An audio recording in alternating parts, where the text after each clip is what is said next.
by the National Weather Service every Wednesday around noon.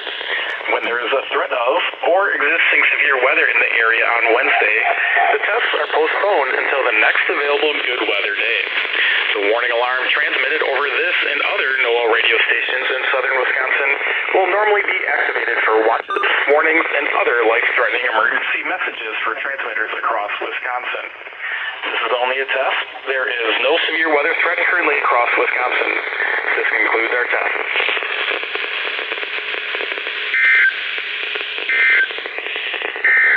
This is the NOAA Weather Radio KZZ